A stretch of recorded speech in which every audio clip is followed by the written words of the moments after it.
পাপ করলে তাকে শাস্তি পেতেই হবে। হ্যাঁ, নিজের ছেলের বউ, নিজের ছেলের বউ তার শ্বশুর মশাইকে পুলিশের হাতে তুলে দিয়েছে। বৃষ্টি তো দৈত্য কোলে প্রহ্লাদ গো মা। হ্যাঁ, আর শোনো মা, আমি 2-1 দিনের মধ্যে বাবার সাথে দেখা করতে যাব। এবার নিজের দাবি দাওয়াগুলো তো আদায় করে নিতে হবে।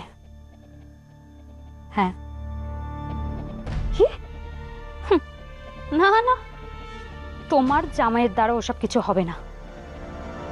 আমি উকিলের সাথে কথা বলে রেখেছি, আমরা এই সপ্তাহের মধ্যেই পরস্পরে যাচ্ছি। শোনো মা, আমি তোমার সাথে পরে কথা বলছি, রাখছি। শোনো মুজান, তুমি কি বেরোচ্ছ? হ্যাঁ। তাহলে অফিস যাওয়ার পথে একবার লয়ার মিস্টার বিষ্ণুর সাথে দেখা করে নিও তো। উনি একটা পেপার রেডি করে রেখেছেন। কিসের পেপার? অধিকার চাই। কোন অধিকারের কথা বলছো তুমি? কয়লা খনির। পরাশকুলে কয়লা খনির মালিক রায়চৌধুরীরা, স্বর্গীয় উপল রায়চৌধুরীর ছেলে উজান রায়চৌধুরী। না না বললে তো হবে না উজান। তোমার মা সেদিন যে কথাটা মুখ থেকে বার করেছেন সেটাকে তো সত্যি প্রমাণ করতেই হবে। না, এসব কিছু সত্যি না। তাই নাকি? তাহলে কি তোমার মা মিথ্যাবাদী? দেখো, আস্তে আস্তে, এত মাথা গরম করলে না হওয়া কাজও ভেস্তে যায়। আরে বাবা, মা লক্ষ্মী স্বয়ং আমাদের বাড়িতে এসেছেন। তিনি বড় চঞ্চলা জানো উজান।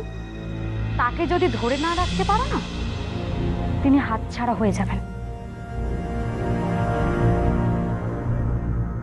আর যখন এত বছর পরে সুযোগ হাতে পেয়েছো, সেটাকে হাতছাড়া করো না।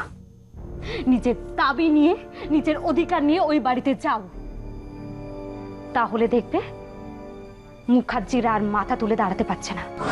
আর তাছাড়া তো পাকা মাথার লোক তো আছেনই, আমার বাবা। বাকি কাজটা তিনিই সামলে নেবে।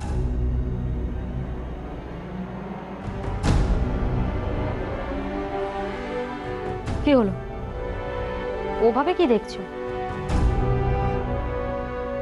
তোমাকে।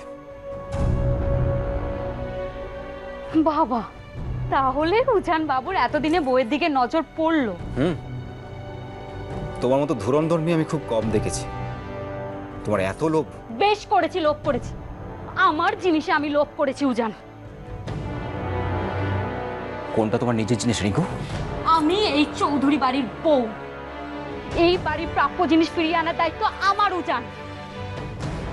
উজান রায়চৌধুরীর স্ত্রী হিসেবে এটা আমার কর্তব্য।